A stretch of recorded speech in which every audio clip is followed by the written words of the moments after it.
Senhor, Tu tens sido o nosso refúgio, de geração em geração, antes que os montes nascem e se formassem, a terra e o mundo, de eternidade em eternidade, Tu és Deus. Ensina-nos a contar os dias, para que alcancemos com coração sábio.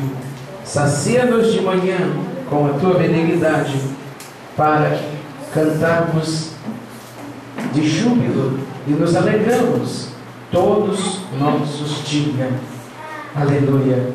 Que Deus assim possa abençoar nossa irmã Elisa Carla e o nosso irmão João Pedro.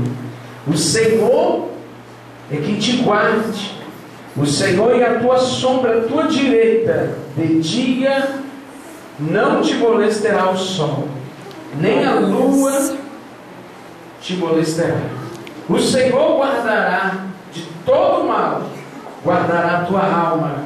O Senhor guardará a tua saída e a tua entrada, desde agora para sempre. E que o Senhor te abençoe e faça resplandecer o rosto sobre ti, e tenha misericórdia de ti. Aleluia. O Senhor sobre ti levante o teu rosto e te dê a paz. Que Deus possa abençoar. Vamos bater parabéns para eles, irmãos. Vamos, amém? Parabéns para você, essa data querida, muita felicidade, muitos anos de vida. Parabéns para você, essa data querida, muita felicidade, muitos anos de vida. Amém? Que Deus possa abençoar o João Pedro, a nossa irmã Isa Carla. Deus te abençoe, minha filha. Deus abençoe, João.